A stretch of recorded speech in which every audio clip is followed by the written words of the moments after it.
আওয়ামী লীগ কখনোই গণতন্ত্র বিশ্বাস করত না। আওয়ামী লীগ সবসময় গণতন্ত্রকে ধ্বংস করেছে। সুতরাং আওয়ামী লীগকে আর কোনো গণতান্ত্রিক সুবিধা দেওয়ার কথা আমরা চিন্তা করতে পারি না। আজকে একটা ভিন্ন প্রেক্ষিতে এই আমাদের স্বাধীনতা দিবস পালন করতে হচ্ছে। জিয়াউর রহমান সেই মানুষ যিনি সেনা কন্টেনমেন্ট থেকে এসেছিলেন, সৈনিক ছিলেন।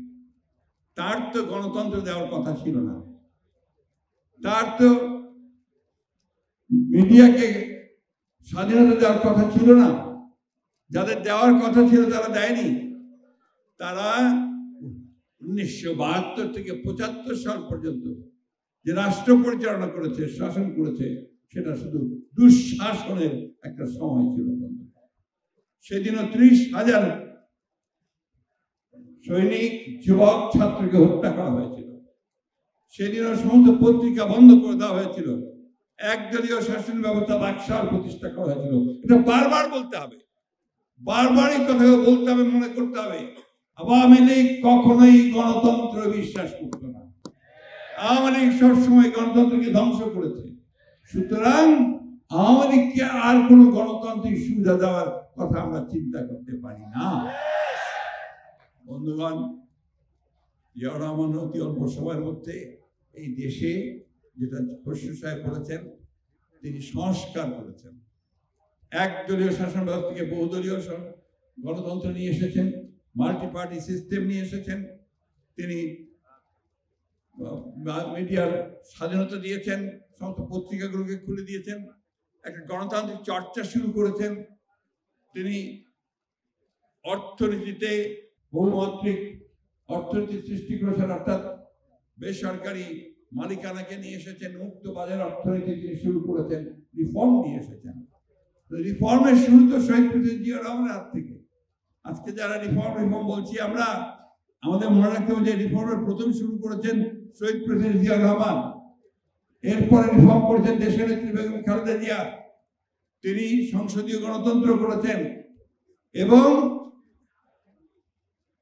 যখন জনগণের দাবির প্রেক্ষিতে তিনি তত্ত্বাবধায়ক সরকারের বিধান কনস্টিটিউশনের সঙ্গে মিশিত করেছেন। এতগুলো মৌলিক সংস্কার কিন্তু এই বিএনপির হাত দিয়ে হয়েছে। আজকে আবার 2022 সালে বিএনপি 31 দফা সংস্কারের কর্মসূচি দিয়েছে। আমার এক ভাই এখানে বলছিলেন যে সংস্কার কোথায়? সংস্কার তো আপনার জানার কথা। আপনার দলই দিয়েছে সংস্কার, 31 দফা সংস্কার। এটা বলতে হবে আপনাকে। 31 দফা সংস্কার আমার দল দিয়েছে, আমার নেতা তারেক রহমান সাহেব দিয়েছে। এর আগে 2016 সালে আমার নেত্রী দেশনেত্রী বেগম খালেদা জিয়া ভিশন 2030 দিয়েছেন, যার মাধ্যমে তিনি বাংলাদেশকে আজকে যে কথাটা এসেছে আপনার, যে একটা আপনার দুই চেম্বারের পার্লামেন্ট, অর্থাৎ আপনার আপার চেম্বার, লোয়ার চেম্বার থাকবে, লোকসভা থাকবে, আরেকটা চেম্বার থাকবে। এটা দেশনেত্রী বেগম খালেদা দিয়ে দিয়েছেন। দেশনেত্রী বেগম খালেদা এটাকে রেইনবো স্টেটের কথা বলেছেন, অর্থাৎ দল মত নির্বিশেষে, সমস্ত জাতি নির্বিশেষে এখানে একটা জাতি নিতে হবে, সেই কথাগুলো তিনিই বলেছেন। জুডিশিয়াল সিস্টেমকে সুন্দর করে ন্যায় বিচার প্রদানের জন্য এখানে বলা হয়েছে। প্রতিটি ক্ষেত্রে গণমাধ্যমের স্বাধীনতা নিশ্চিত করার ক্ষেত্রে প্রতিটি ক্ষেত্রে সংস্কারের কথা বলা হয়েছে। সুতরাং সংস্কার কোনো নতুন জিনিস নয়। আজকে অন্তর্বর্তীকালীন সরকার তারা সংস্কারের অনেকগুলো বিশাল পাহাড় নিয়ে এসেছেন, অনেকগুলো বিষয়ের অবতারণা করেছেন, যে বিষয়গুলোর সঙ্গে আমাদের জনগণ বোঝেও না, বুঝতেও পারবে না। আমরা সেই জন্যে আমাদের যে দল থেকে আমরা কিন্তু প্রতিটি তাদের যে প্রশ্ন, তারা যে সংস্কার প্রস্তাবগুলো দিয়েছে সেগুলো আমরা উত্তর দিয়েছি। গতকালই আমরা সেগুলো কিন্তু পরিপূর্ণভাবে প্রত্যেকটা দিয়েছি। কারণটার সঙ্গে আমরা একমত, কোনটার সঙ্গে আমরা একমত নই, সেটাও আমরা জানি।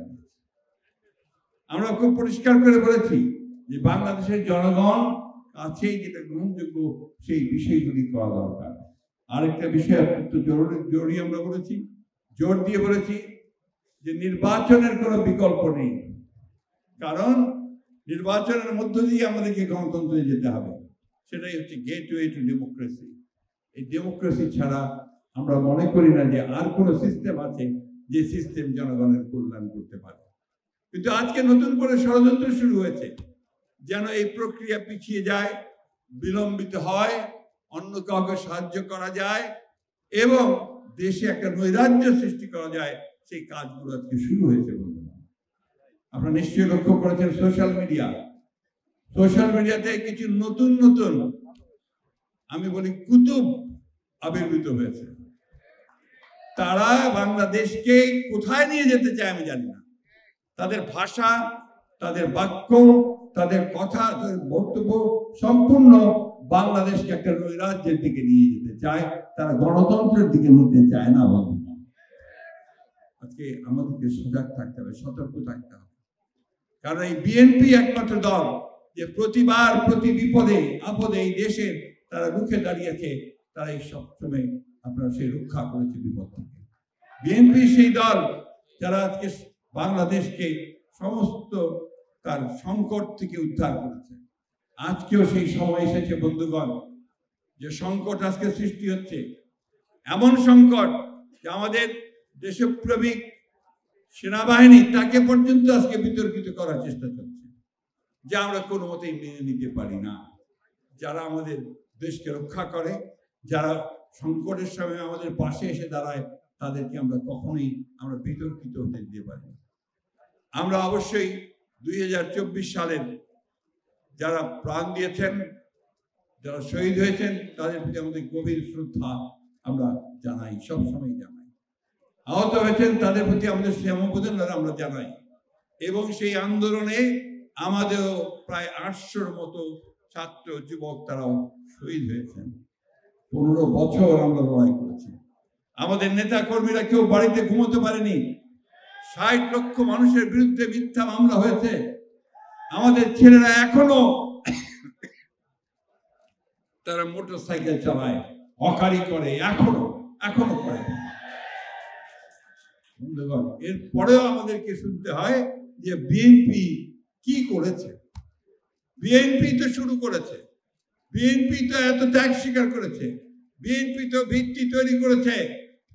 আজকে হঠাৎ করে একটা বিপ্লব ঘটেনি, বিপ্লবের ভিত্তি তৈরি করা হয়েছে বন্ধুগণ। সেই বিপ্লবের ভিত্তি তৈরি করেছে বিএনপি। তাই বন্ধুগণ, আপনাদের মন ছোট করার কোনো কারণ নেই।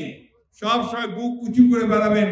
এই বিপ্লব, এই পরিবর্তনের আপনারাই হচ্ছেন হোতা, আপনারাই হচ্ছেন সামনের দিকে এগিয়ে যাবেন। আরেকটা কথা অত্যন্ত মনোযোগ দিয়ে শুনবেন এবং অত্যন্ত ভালোভাবে শুনবেন।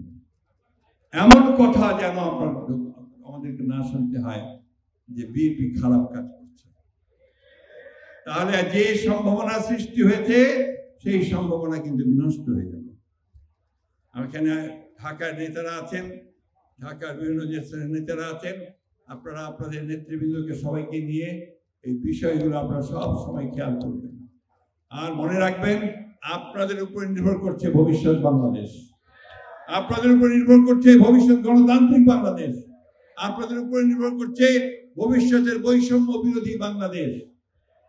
যারা 100 গাড়ি নিয়ে ইলেকশন ক্যাম্পেইন করতে যায়, তারা কি করবে সেটা আমরা ভালো বুঝি।